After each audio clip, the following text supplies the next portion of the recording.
Bonjour à tous et à toutes, je suis Priscilla, créatrice de mon univers à broder. Je vous souhaite la bienvenue parmi nous. Si c'est la première fois que vous nous rejoignez, je vous invite à vous abonner à la chaîne et à activer la petite cloche pour pouvoir recevoir les notifications des prochaines vidéos.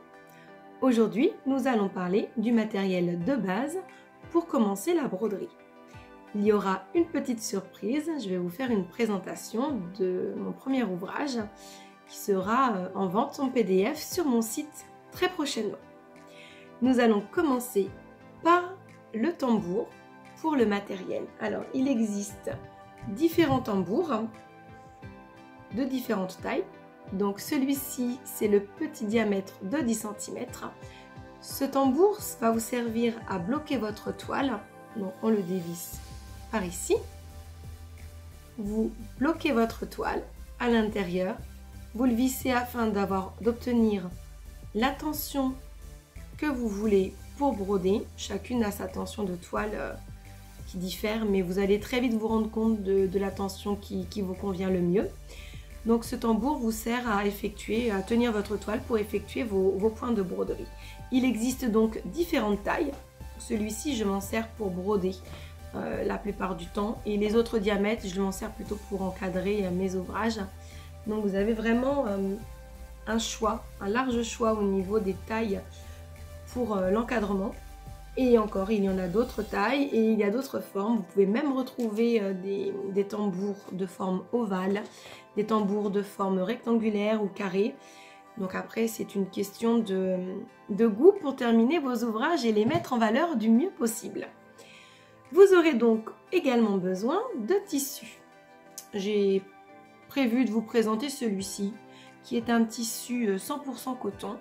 Donc je m'en sers pour broder dessus, mais bien évidemment, vous pouvez broder sur plusieurs types de tissus. Vous pouvez broder sur du jean, vous pouvez broder sur de l'organza, sur du tissu métis, qui est généralement moitié lin, moitié coton. Vous retrouverez tous ces types de tissus au niveau de la mercerie. N'hésitez pas à demander conseil aux vendeuses qui saura vous aiguiller selon votre projet de broderie. Elles pourront vous dire quel tissu choisir, notamment au niveau du nombre de fils au centimètre, puisque plus vous aurez des fils au centimètre de votre toile, plus votre travail pourra être précis. Donc c'est très important. Pour commencer, vous pouvez très bien commencer sur du 100% coton, c'est généralement ce qu'on a le plus chez nous, et au niveau du prix, c'est relativement abordable pour pouvoir commencer. Donc on a pris le tambour, on a vu le tissu. Maintenant, passons au fil. Donc, le fil à broder, j'utilise pour ma part des échevettes de coton mouliné de chez DMC. C'est vrai que au niveau de la couleur, on voit bien là sur l'écran, je pense que vous voyez bien, les couleurs sont assez vives, elles tiennent vraiment bien. Lorsque vous avez terminé votre ouvrage, vous verrez qu'il faut le passer d'ailleurs à la machine. Et les fils DMC vraiment n'ont aucun souci pour la tenue. Au niveau de la couleur, ça ne dégorge pas. Vous allez vous rendre compte que si vous utilisez des fils de mauvaise qualité, vous pouvez avoir un problème de dégorgement de couleur. C'est dommage quand vous avez terminé votre broderie et qu'au final vous avez un souci de décoloration de fils. Donc vraiment, n'hésitez pas à prendre des fils de qualité. Vous avez un large choix. Après, je vous propose des fils de chez DMC. C'est vrai que c'est ceux en général que tout le monde recommande également. Ce petit accessoire tout autour que vous voyez, ça s'appelle un petit trifil. Ce trifil là est déjà rempli avec les fils de mon dernier ouvrage. C'est assez pratique. Je veux dire, quand vous êtes en train de travailler, vous mettez tout dans votre pochette. Vous avez déjà vos couleurs dessus. Vous avez fini votre fil, vous reprenez tout de suite. Si vous avez terminé tous les fils de la même couleur, n'oubliez pas d'aller tout de suite remettre 1 mètre de votre fil sur votre trifil. De cette manière, vous aurez toujours à portée de main toutes les couleurs. Et si vous avez une couleur que vous voulez changer, vous avez déjà tous les fils sous la main, vous n'avez pas besoin de courir dans votre malle à échevette. Voilà pour les fils. Vous aurez besoin également de ciseaux. Alors, celui-ci, c'est le petit ciseau coupe-fil. Moi, je l'appelle coupe-fil. Qu'il est vraiment fin et pointu. Voilà, je pense que là, vous verrez un peu mieux. Et celui-ci me sert à couper uniquement mes fils. Je vous recommanderais d'avoir 3 types de ciseaux. Pourquoi 3 types de ciseaux? Tout simplement parce que vous allez les utiliser pour 3 choses différentes. Moi, celui-ci, je l'utilise uniquement pour couper mes fils, comme je viens de vous le dire. Je prends un ciseau de couturière pour découper mon tissu. Et je prends également un autre ciseau, un ciseau d'écolier. Je ne l'ai pas pris là avec moi pour vous le présenter, mais tout le monde connaît le ciseau d'écolier pour découper vos patrons. Et avant de faire vos transferts, utilisez 3 ciseaux différents tout de même parce que ce sont 3 matières différentes. Et le fait de les préserver chacune pour une matière permet de garder votre lame en bonne santé, si on peut dire. Et donc de garder vos ciseaux beaucoup plus longtemps. Voilà, c'est un point important quand même si au tout début vous n'êtes pas obligé d'avoir les 3 paires de ciseaux. Mais par la suite, je pense que vous y viendrez de toute façon. On va arriver directement aux aiguilles. On va passer aux aiguilles. Alors, il faut savoir qu'en broderie, tout dépend de ce que vous voulez broder. Si vous voulez broder des fils très très fins, plus vous allez avoir besoin d'aiguilles à broder de la taille 3 à la taille 9. Voici juste là, vous n'allez peut-être pas bien la voir. Je vais essayer de me mettre comme ceci. Voilà, vous ne me voyez plus, mais je suis là. Cette petite aiguille-là, elle est longue et fine. C'est une aiguille taille numéro 9. C'est celle que j'utilise quasiment pour tous mes ouvrages, puisque je travaille généralement avec 2 brins de fil, avec 2 fils, pardon. Mais vous pouvez travailler avec des aiguilles un peu plus grosses. J'en ai d'ailleurs là ici. Hop, je pense que vous allez voir un peu la différence. Le chat de cette aiguille est plus gros pour pouvoir passer plus de fils. En fait, plus vous allez avoir de fils, plus vous voulez avoir un rendu épais au niveau du point, il va vous falloir changer de taille d'aiguille. Donc, prenez avec vous en mercerie une petite pochette avec des aiguilles allant de la taille 3 à 9. Mais je vous conseillerais quand même d'acheter plusieurs aiguilles de la taille 9 pour pouvoir préparer quand vous commencez votre ouvrage. Ainsi, vous pourrez préparer une aiguillée. Donc, c'est 1 mètre de fil directement placé sur votre aiguille comme ceci. Hop. Et quand vous commencez votre ouvrage, bon, ici, il n'y a plus 1 mètre. Je l'ai gardé puisque je ne voulais pas jeter mon fil, mais vous avez ici votre aiguille qui est déjà enfilée avant de commencer votre ouvrage. Et si vous avez donc un autre point d'une autre couleur à faire, préparez vos aiguilles avant, vous allez gagner du temps. Et le fait d'avoir votre, on va dire votre plan de travail de préparer va vous faire gagner beaucoup de temps. Ça sera beaucoup plus confortable pour vous. Donc nous allons y venir pour préparer ainsi vos fils et vos aiguillés. Je vous conseille, et c'est le moment où je vous présente ma petite surprise. Voici le tout premier patron de mon univers à broder qui sera mis en place sur le site internet très prochainement et je ne manquerai pas de vous en informer sur Facebook, donc à mon univers à broder pour celles qui veulent nous rejoindre. Je vous présente le premier pic-aiguille que je vous ai préparé. Donc hop, je vous l'avance un petit peu pour que vous le voyez bien. Voilà, ce petit pic-aiguille. Hop, donc je l'ai voulu avec un fond qui fait un petit peu romantique, voilà, pour que ça me ressemble un petit peu aussi, ainsi qu'un petit galon de dentelle. Et j'ai brodé ici plusieurs types de points.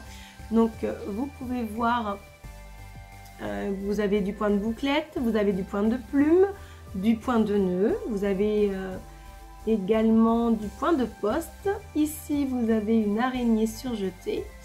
Donc tout sera expliqué sur le PDF de ce petit pic-aiguille ainsi que le montage. Je vous oublierai pas pour vous aider au montage en couture, puisque je sais que parmi vous, il y en a qui ont des difficultés pour pouvoir mettre en place les ouvrages que vous faites, notamment quand il s'agit d'une trousse ou bien d'un pic-aiguille. Ne vous inquiétez pas, je ne vous oublierai pas et je vous aiderai du mieux que je peux, soit par une vidéo démonstrative du montage, soit par des photos étape par étape. Donc, pour revenir à nos préparations de fil, ce que je fais, avant de commencer mon ouvrage, hop, je prépare par exemple mon fil jaune, également mon fil vert. De cette manière, toutes mes couleurs que je vais utiliser pendant mon temps de broderie du jour, si je brode 1 heure, je sais que je vais avoir autant de travail qui sera effectué, donc je prépare en amont. De cette manière, quand j'ai terminé, je n'ai plus qu'à prendre mon aiguille et s'il vous reste du fil, hop, vous le laissez dessus. Je travaille souvent avec des petits détails, de petits points de nœud qui reviennent avec la couleur à côté ou une petite nuance. Ne jetez pas vos fils. C'est dommage de jeter des fils quand il vous en reste suffisamment pour pouvoir faire des petits détails comme ceci. Donc pour ça, le petit pic-aiguille est vraiment parfait. Donc voilà pour, je dirais, le matériel.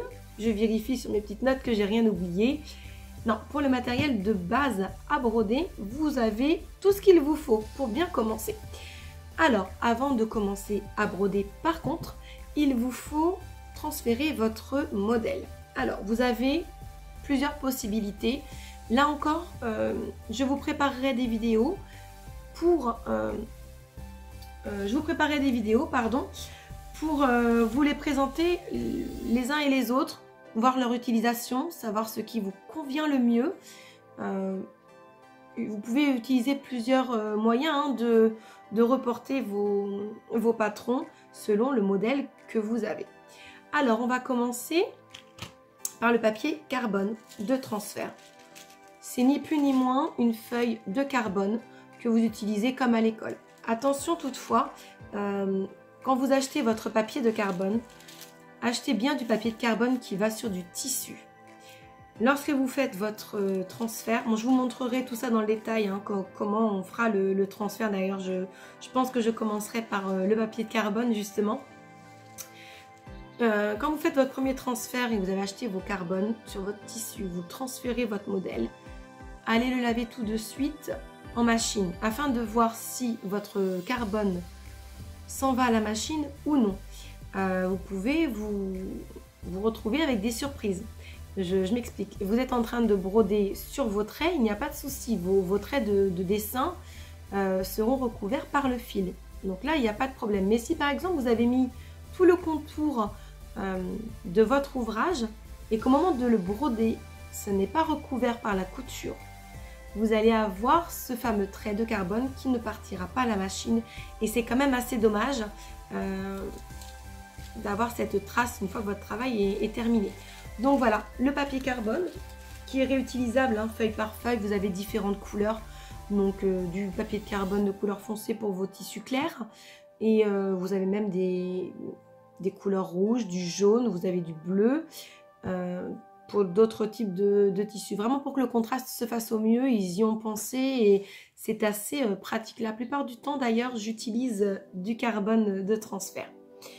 Vous avez également, et là je pense qu'il y en a certaines qui le connaissent, ce fameux stylo friction qui est bien pratique aussi. Alors ceux-là, ce ne sont pas les pointes fines. Tout simplement, là vous prenez votre toile et vous dessinez dessus. Les stylos friction ont un avantage, c'est qu'ils s'en vont au fer à repasser, donc à la chaleur. Et là, vous n'avez pas de souci de voir ou non votre trait en dessous de vos fils. Par contre, il faudrait tout de même vérifier à la longue. J'ai lu des commentaires, ça ne m'est pas arrivé, mais j'ai lu des commentaires où à la longue, sur certains ouvrages, si par exemple vous vous êtes trompé, vous avez dessiné votre modèle, vous avez repassé pour l'effacer et vous avez recommencé votre modèle par-dessus, méfiez-vous tout de même puisqu'il peut y en avoir certains stylos friction où l'encre réapparaît après coup et là pour le coup ça ne s'en va plus. Donc c'est assez ennuyeux, encore une fois. Donc faites attention, n'en abusez pas. Si vous vous êtes trompé une fois, essayez, mais plusieurs fois ça peut valoir la peine de changer de toile, tout simplement pour éviter ce problème. Dans le même esprit, mais là c'est un stylo effaçable à l'eau. Voilà, donc c'est exactement le même principe. Hop, il en existe aussi avec des pointes plus fines que celui-ci. Là j'ai la taille standard, hein, mais vous en retrouverez dans le commerce des tailles plus fines. Et le stylo de transfert, où vous repassez après sur votre feuille, vous placez sous le fer à repasser. En fait, vous devez imprimer votre modèle avec ce crayon en mode miroir. Vous repassez dessus sur chacun des traits et au moment de transférer, vous retournez donc votre feuille que vous placez bien sur votre tissu. Moi, je vous conseillerais tout de même de l'épingler et vous passez le fer à repasser chaud dessus quelques secondes et le transfert se fera automatiquement. C'est dans les tout premiers moyens de transfert que j'ai utilisé. Ça marche vraiment, vraiment bien. Toutefois, il faut bien penser à à mettre votre modèle en mode miroir. C'est très important parce que si vous avez des écritures qui seront à l'envers, vous allez voir que vous allez recommencer.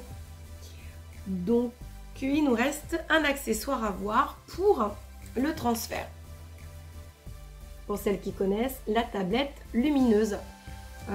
C'est un moyen assez facile et simple. Il en existe également donc plusieurs tailles. Vous avez du A4, du A5, du A3 même il me semble. Celle-ci c'est le format A4. Voilà, je vous présente le format A4 là. Donc tout simplement avec 3 niveaux de lumière. Pour ma part, je l'utilise lorsque je fais mes croquis, quand je dessine mes modèles. Parfois je me trompe et je recommence. Et donc je pose mon tissu, mon papier dessus et je redécalque pour pouvoir ajuster le modèle selon le rendu que je veux. Mais on peut aussi s'en servir pour reporter le patron. Donc posez votre feuille dans un premier temps dessus, puis vous mettez votre tissu et avec votre crayon de papier ou avec un crayon friction, vous pouvez tout simplement reporter. Voilà, je pense que nous avons fait le tour du matériel qui est nécessaire pour bien commencer la broderie. Donc là, vous êtes passé du matériel de base et nous avons même fait un petit tour sur le matériel nécessaire pour vous transférer vos modèles sur votre tissu. J'espère que cette vidéo vous a plu. Pour celles et ceux qui ne l'ont pas fait, n'oubliez pas d'actionner la petite cloche pour recevoir les notifications. À la prochaine vidéo, je vous présenterai le moyen de transférer vos patrons sur tissu avec du papier carbone. Donc n'oubliez pas également, si vous voulez me suivre, d'aller sur la page Facebook à mon univers à broder ou de me rejoindre directement sur le groupe. Vous y aurez toutes les prochaines notifications, toutes les prochaines informations, que ce soit pour les vidéos ou bien pour les prochaines sorties de patrons. Également pour le SAL printemps que je suis en train de vous préparer. Et si vous voulez les informations pour ce petit pic-aiguille, le PDF sera également donc en ligne sur le site. Je ne manquerai pas de vous donner l'information, la date et même le lien du site internet pour que vous puissiez retrouver tous mes PDF et patrons. En dessous de la vidéo, j'ai aussi pris soin de vous noter la liste du matériel que je viens de vous présenter pour bien commencer. Cela va vous permettre d'avoir une idée de prix aussi de ce qui se fait. Voilà, donc n'hésitez pas à y jeter un petit coup d'œil. Ça vous permet de voir ce qu'il se fait sur internet notamment, hein, puisqu'en ce moment c'est un peu compliqué pour les merceries. Je ne sais pas si la vôtre est ouverte, mais la mienne ne l'est pas. Donc n'hésitez pas à y jeter un petit coup d'œil. Vous pouvez faire vos petites emplettes sans aucun souci. Moi-même, j'ai acheté certaines pièces de mon matériel via ces liens que je vous ai donnés. Je vous souhaite une très très bonne journée. J'espère vous retrouver très bientôt. Et en attendant, prenez soin de vous. Bye!